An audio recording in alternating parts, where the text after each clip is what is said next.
Ooh. Hello once again, ladies and gentlemen. I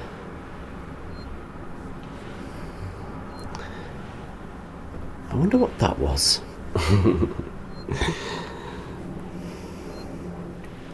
So, this is, as you might have guessed, Alien Isolation. You're probably wondering why that guy's not attacking me right now. Well, to bring you an effective walk through Sevastopol station, I've decided to install a little mod. It's called No Enemies on Sevastopol by Mapfile on ModDB, and it essentially pacifies all the enemies in the game. Pretty much for the same purpose as I'm doing this video here. It essentially turns the game into, I guess, a glorified adventure game, since there is no combat and no necessary stealth involved. I've hit upon a few bugs since using it, but all in all, it's making, this doable. So,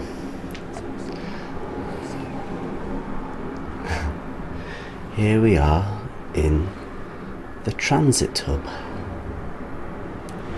Now, this is essentially how the player accesses all the different areas of the game.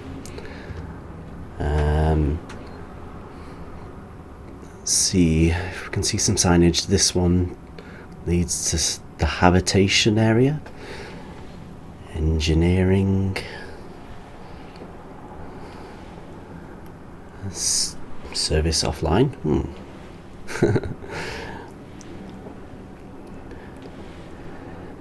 And the SkyMed Tower. Now, the very first thing that hits me about this place is that it looks, as if it could exist in real life. You've got essentially a metro station to direct people to where they want to go throughout the station. You've got vidicoms,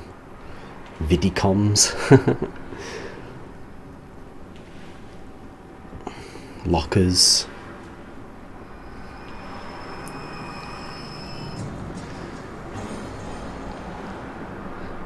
I'm going to move out of here because clearly the alien's prowling around and it's setting off the incidental music.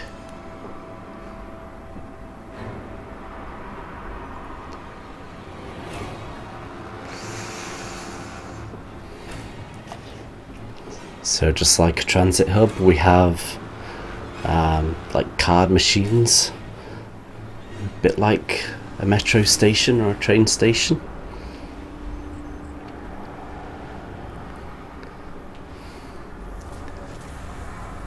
This game does its very best to unnerve you, doesn't it?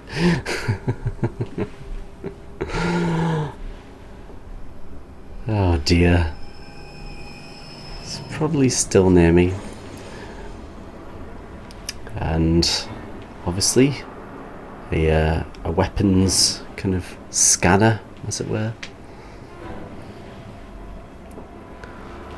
What do we have here? We have here something integral to all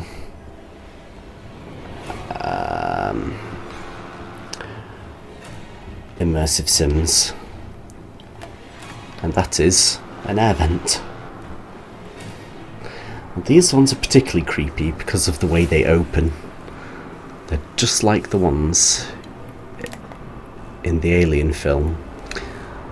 That kind of expanding iris is quite creepy.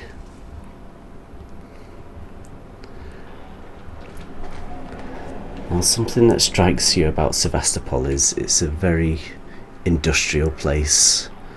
Everything's very chunky, blocky, quite I don't know, there's lots of bevels on everything, as if they're trying to like make sure it's, I don't know, it's almost a commentary on Seegson, who own the station. They're a company that are behind in the tech race against Weyland-Yutani, who are the company who feature in the film and are kind of vilified as trying to capture and experiment on the alien. So yeah, this is a Seegson facility, and Seegson are not as wealthy as Weyland. They literally cut corners everywhere, and look, everything is kind of octagonal, isn't it, or beveled. The doorways, you know, the chairs, very few things have corners. And I like this area in particular because it's almost like Seegson are trying to show off a little bit.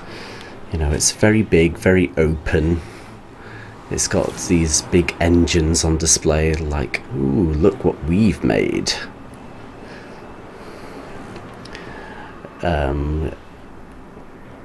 So, you know, this is clearly like a customer lobby, as it were, but you quickly realise they're still so industrial minded. I mean, look at the chairs. Everything looks incredibly uncomfortable on this station.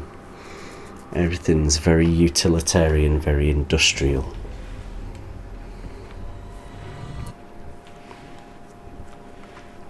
I feel like I'm doing a bit too much of a tour here and not too much of a walk. I'm going to try and stick to the walking a bit.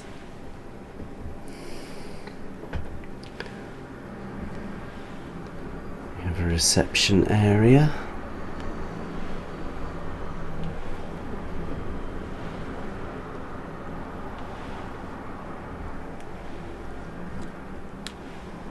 And now that we're kind of out of the public facing part of the station, or what I believe was that, we see, you know, Sevastopol's true face, exposed pipes,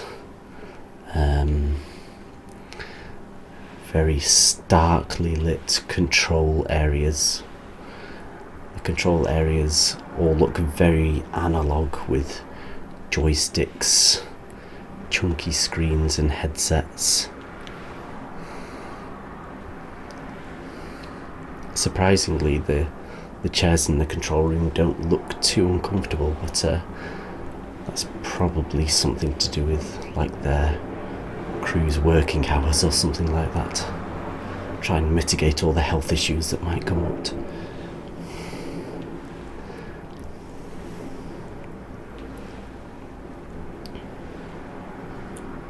And like here, they've got kind of these maintenance bay areas off the main walk, so good for hiding from working Joes, which are Seegson's android line. Very, very basic looking robots, and very menacing looking. Just look at this, all these pipes.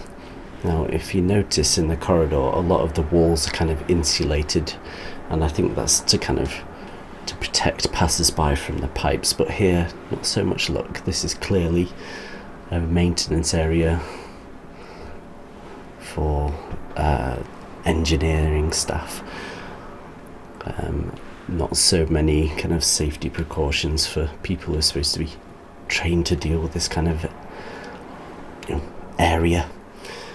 Now, if this is synthetic storage, you might actually see one of the androids around here. I'm hoping so.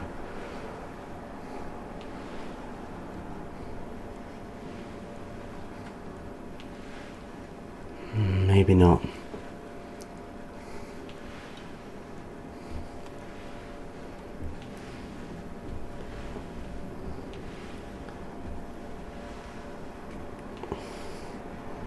No, we're just back in this control room again. It's funny, isn't it? You kind of go through one door and it feels almost like a Swiss cheese design. The station is incredibly maze-like, I think entirely on purpose, to disorientate the player, absolutely, but also to kind of help you escape from the horror that is the alien. So as I was saying, look at the walls. They all have these kind of what looks to be, I mean, it looks a bit like leather, but it's probably like really cheap PVC. And just look how kind of yellowed it is. You know, this is probably the kind of thing that started off like bright white, but has since kind of picked up smoke and stains, and it's now filthy.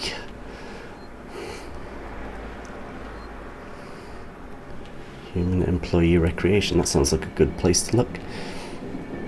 So here we've got like a shower room, a bench, these kind of weird cubicle things.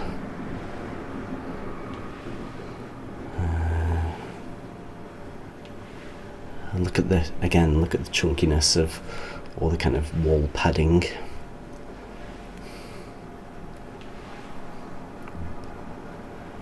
Ooh. Hot food. What's on the menu? Oh, we've got horse burger there at the bottom. Horse burger. I wonder if that was anything to do with the kind of controversy around horse meat roughly around the same time as the game's release. Possibly.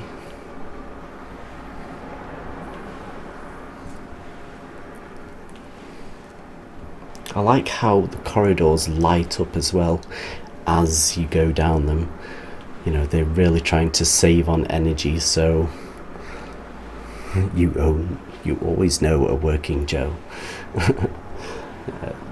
Yeah, the corridors light up to save energy as you go down them. So you always know a working Joe. That's a wink to the fact that Weyland-Yutani androids essentially look and act human. Working Joes do not look human.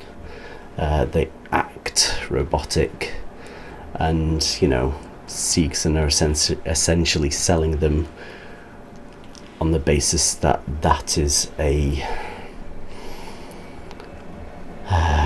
plus point, as it were. You know, if you don't want a robot that looks and acts human, go Seegson. It's it's more reassuring. Oh, look at these consoles. Look, it's got like a joystick to kind of move a mouse around, a keyboard with entirely indistinguishable keys.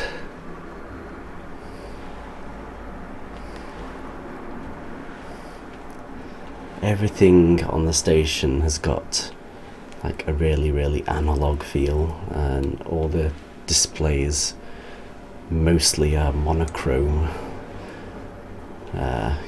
You know, just two colours, black and green, or black and yellow.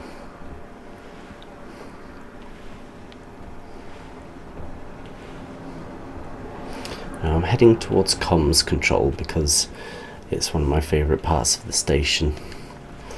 It does mean we have to go into an elevator though. And look at the detail on everything, the signage, the way the paint is chipped off the door. You know, everything's got this lived in, worked in feel. But you know, it's so clearly a place that's gone to pot.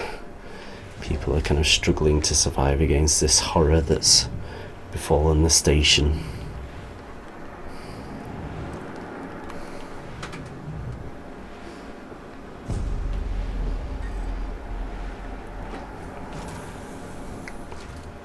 I love how the save points have these really big phones as well, and when you save, you insert a really chunky card in, and the way it kind of winks down as well, to kind of basically make you wait for it to proceed. It's not an instantaneous thing. You can actually be killed while saving your game, which I think is all manner of sadistic, but quite cool. So this is the communication area, and I love this place because just look at it. These huge windows that allow you to overlook the Jupiter-esque planet in the background. The swirling like storms and gases on that planet are just, they're pretty incredible. And from here you can see the rest of Sevastopol, the sun in the background, and just look at the amount of like what they called greebles, the kind of minute details on a model. Just look, the satellite dishes. You can even see like the walkways you can take, or at least I assume you can explore those areas later in the game. You can see it snaking off into the distance there. And over there you can see one of the other towers of the station, and just look at all the aerials and just non-uniform, industrial, very kind of, yeah, it's a design not meant to be aesthetically pleasing, but just incredibly functional and robust.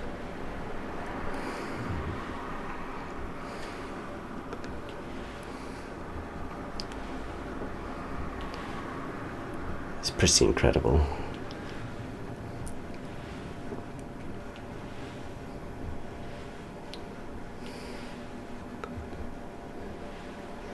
Now, I don't think I'll be able to progress any further into this area, but maybe. Oh, yes, I can.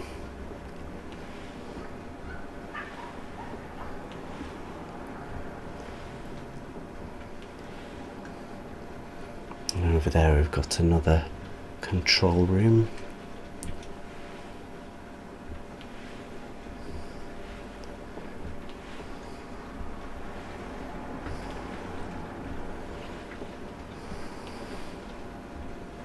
And look here, we've had some sort of accident, and they've got cones and signs up.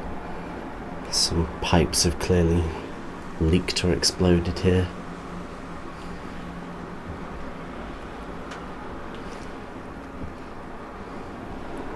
Another recreational area.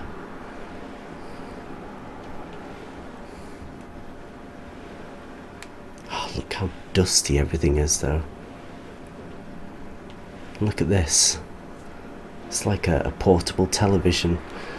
Now, this is probably not that dissimilar to what you used to be able to find in the 80s.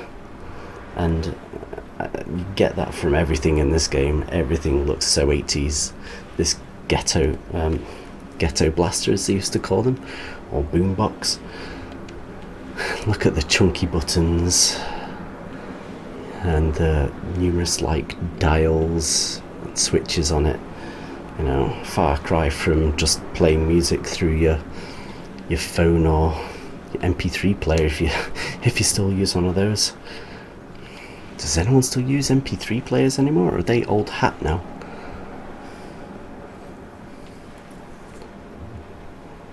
Look at the shafts of light as well coming in. I think I'm in danger of sounding a bit like Randy Pritchford, the Gearbox guy who was gushing about alien colonial marines when that game was in production. I remember he did like a little walkthrough of that game, and he was gushing about it something awful, and then it came out and it was awful. Look at the desktops here. I love how they've got like a plastic jacket on for when they're not in use, to kind of keep the dust out of them, because lo and behold, if any dust got in them, they would break. And look under the table there, that is actually a computer, isn't it? You know, that's a desktop computer built into a desk. Big ass fan on it.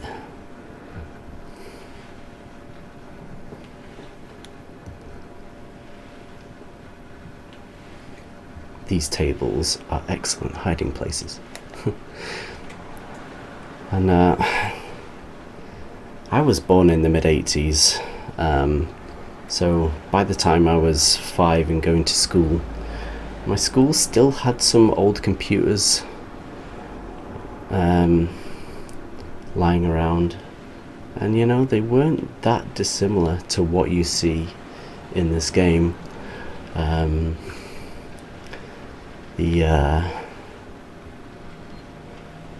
The kind of chunky screen, I can't even remember if the keyboards were built in or not. Maybe. My school had a BBC microcomputer and an Apple Macintosh, as they used to be called back in the day. And the Apple Macintosh was kind of way more advanced than the BBC computer. The BBC computer used to come with these absolutely massive, like, actually floppy disks. You know, they were as big as your hand. And I don't know, they contained about a megabyte maybe of data. It's incredible. So literally all the programs that they stored were, you know, very simple graphics, you know, absolute bare bones in terms of display, complexity and colour. But it was great. I became known at school as the kid who knew computers. And it was, you know, kind of embarrassing when teachers would sometimes call me out of class to come and look at a computer to see if I could fix it. It's like, this is back in the day when, you know, the desktop computer was literally just kind of properly taking off. In 1995, which is getting close to my 4th or 5th year in primary school, we got a Windows 95 computer, and oh my gosh, you know, it seemed like space age. It had something called CD-ROM, you know, which could play all these fantastic things with, you know, actual full motion video and stuff like that. And, you know, it makes me laugh to play a game like Alien Isolation, because it's so, you know, I mean, the film Alien was retro punk intentionally. They featured computers that were similar to what they had at the time, but they just kind of stuck it in the future, 100, 200 years, I don't know, I can't remember exactly what year it's supposed to be. As if technology would never really move on all that much. So, you know, it's retro. I don't know, is it retro punk, retro futurism? One of those things, but, you know, very industrial, very retro futurist.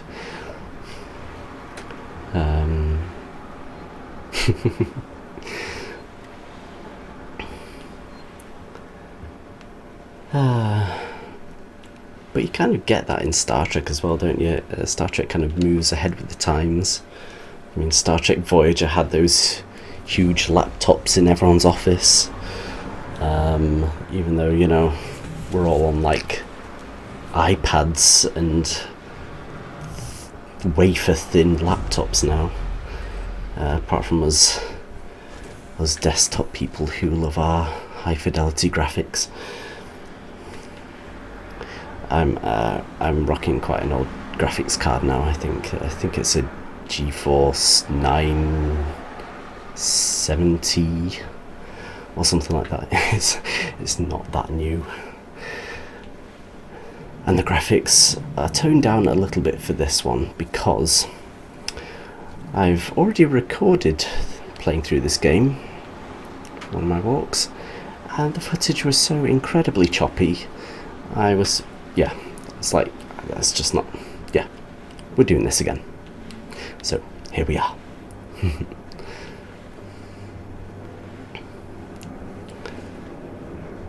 So I'm backtracking now, back to the transit hub.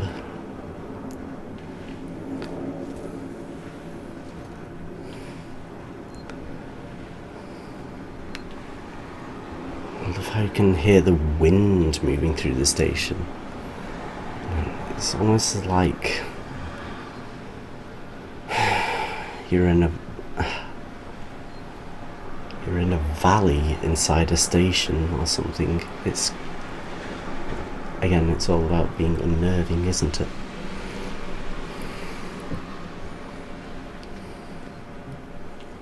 It's a little workshop here.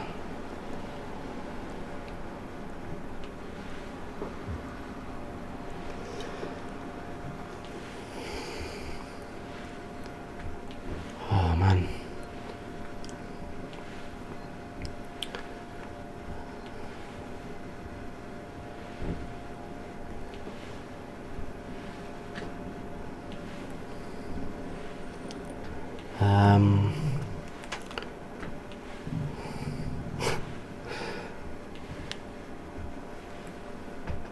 Yeah, I don't know, computers have always kind of been part of my life.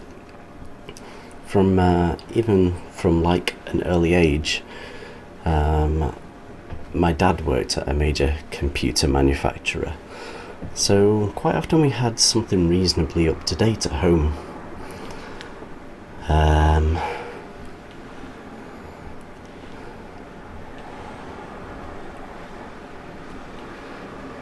So I played a lot of DOS games in my childhood. I think at the tender age of 7 I was already playing on stuff like Doom. It gave me nightmares. It's great. For some reason I couldn't hack Quake 2 though. The level of fidelity in that game I think I found a bit too unnerving, and just the music and everything a bit too intense, so I was actually scared to play Quake 2. That one I couldn't hack.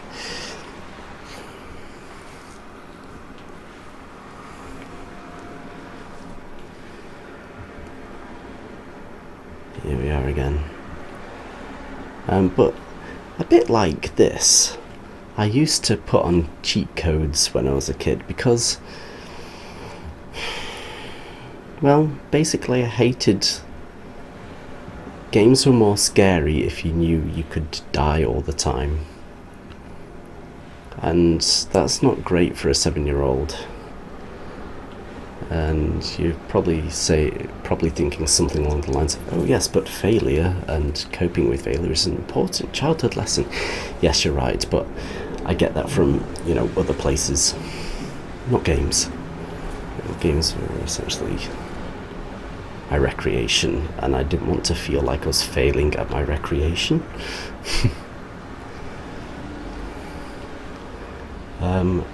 So yeah, like I've done here, I've put essentially a cheat code on in order to enjoy the game.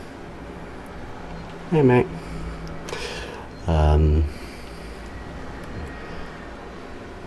Where should we go now? Let's go to engineering. The alien's gonna get all freaked out when I call this, isn't he? He's gonna be like, who's getting a train? I must eat them. Om nom nom. I don't know what's better actually, engineering or the tower.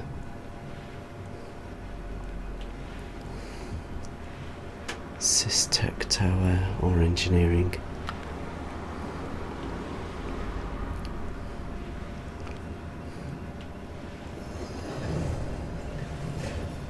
It's kind of annoying how you can't see where the tram comes from. I'd kind of like to see it approach from a really far away way.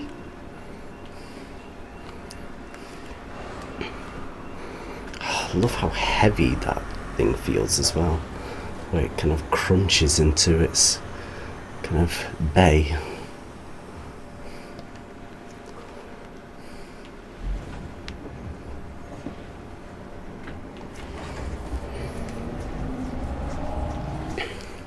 So yeah, I guess throughout my childhood and adult life I've seen computers kind of develop so much,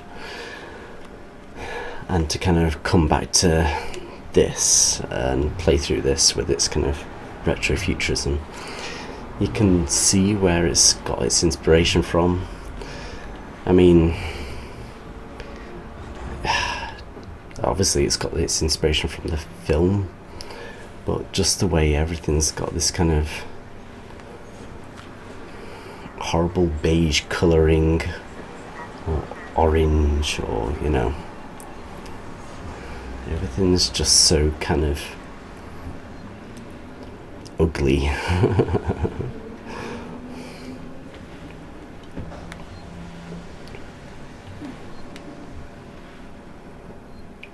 There's absolutely no finesse at all, is there?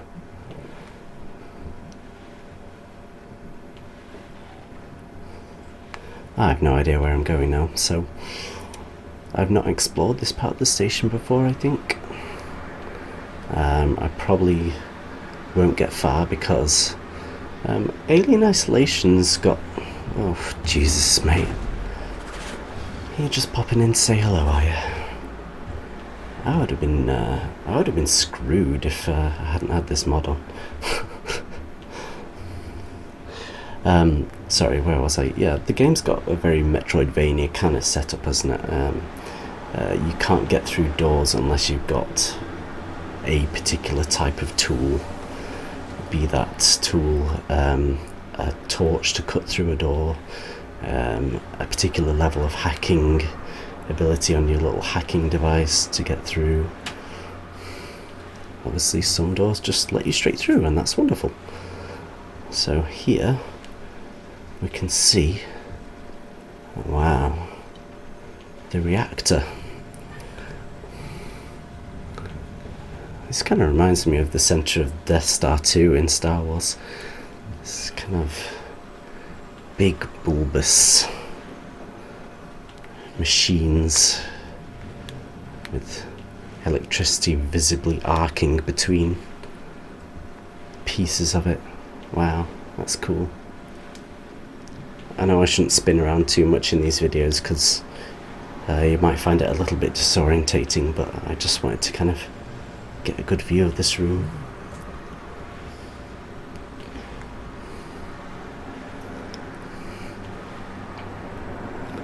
Yeah, just look at this hallway, just look at it. Just all the brass piping and, you know, not even like floor tiles or anything. It's just metal.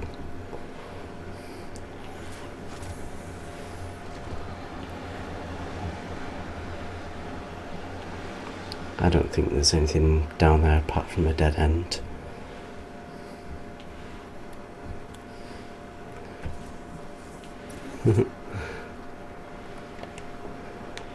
There's all these little side offices as well. I think that's another great thing about this environment, is that so many parts of it have a very tangible feel. You can kind of understand the function behind all the areas. Guys, you might just want to... Oh. I'm not sure that's how you sit on a chair, guys. I like how the alien doesn't attack them either. It's like everyone's friends here. Yeah.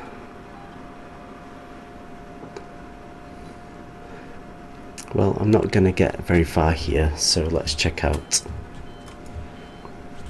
the Cymed Tower and see if that takes us anywhere interesting.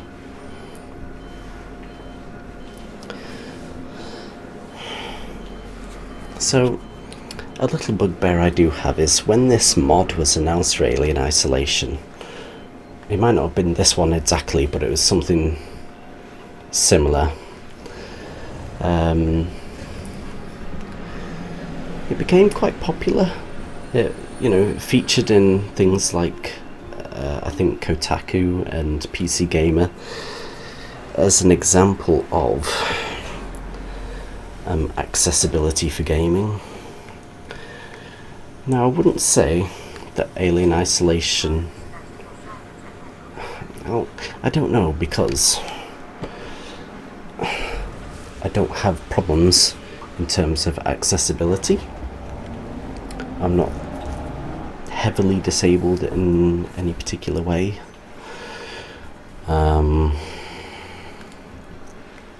And even on novice difficulty, I imagine this game can be quite punishing anyway. So,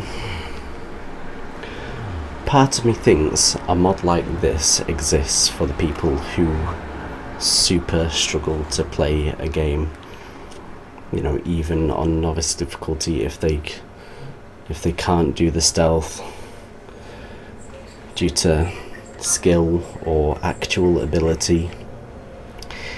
This is here for them. And again, for people like me who just want to experience this. And you'll inevitably get the people coming out of the woodwork saying, well, you're damaging the artistic integrity of this game. It's meant to be scary, it's meant to be impossible, to a degree. And to them I'd say, yeah, you have a point. The mod basically changes the game to a degree where it no longer resembles the game as it's meant to be experienced anymore. Sure, I get that.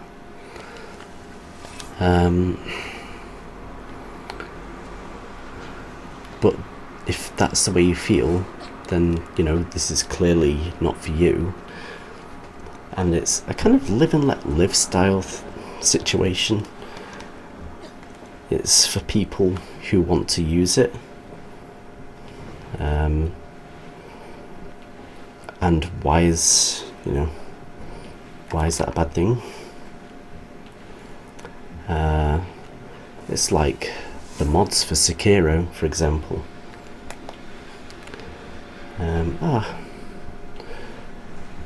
Just a slight tangent. Here is a working Joe.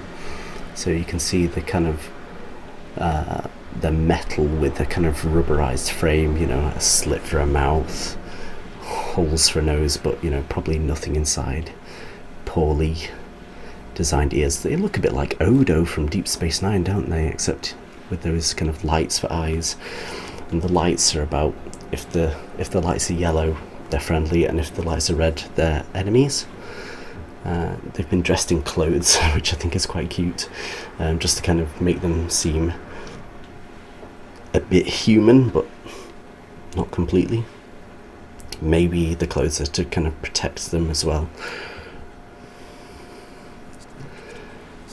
This guy's clearly a friend to androids. Over there you can see like a map of the station, kind of. You can see the kind of 3-tower design. It's interesting. But yeah, there's been a lot of talk recently about Sekiro Shadows Die Twice, I think it's called. and just how inaccessible that was. And you know, it's a bit like a Dark Souls kind of thing, where people are saying, oh, you just need to get good at the game and then you can play it. Well, for a lot of people that's simply just not an option. And to have that kind of elitist viewpoint that, you know, if you can't play the game, then you shouldn't play the game, that's elitism, and it's kind of wrong. You know, if you pick up a stupidly difficult book, there are cliff notes to help you understand it, aren't there? If you watch a film you don't understand, you can like discuss it with people on the internet to get a grasp of its meaning. You know, art, you know, art is for everyone. Everyone should be able to access art. If you look at a painting and you don't understand its meaning, you know, sometimes they describe where it comes from and what it means below. Sometimes they don't. Sometimes you need to know the background of a painter, sometimes you don't. You know, art is heavily about interpretation. And most of all, I think art is to be enjoyed. And if you can't enjoy this because you're not able to enjoy this, then what is the point? So to the people who are super hardcore and play this on the hardest difficulty, I say to them, well, what if they increase that difficulty tenfold and they made it absolutely impossible to survive and there was no save points? What then? How would you play this game if it was that difficult? You couldn't, you wouldn't. You'd get too frustrated, you'd give up, because you would never get anywhere. Yeah?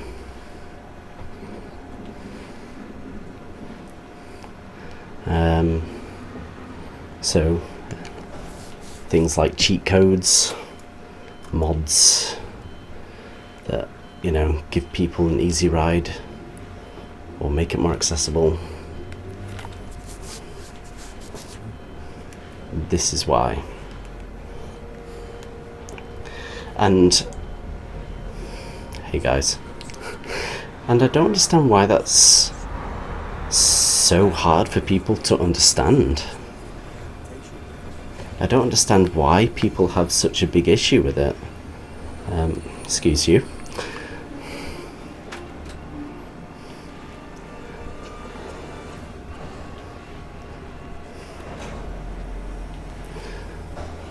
You know, at the end of the day, I have a very live and let live attitude. There are some things worth fighting for, but allowing people to play something that they might not otherwise be able to isn't something that people should fight against, really. Anyway, I'll stop lecturing now. So, I'm kind of going back to where I've been doing missions, I guess.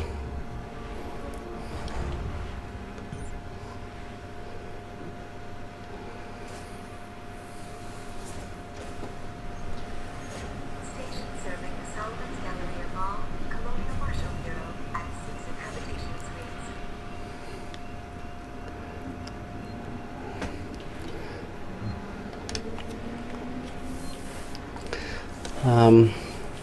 I've had quite a long walk through this, and I feel that I've probably said just about everything I'd like to. Obviously there's so much more to this place than I've shown you, and I'd love to show you more. But ladies and gentlemen, I have been walking for a while now and I'm quite tired. So I hope you've enjoyed this video game walk with me. Thank you very much for coming back, and I hope to see you next time on Virtual Rambling.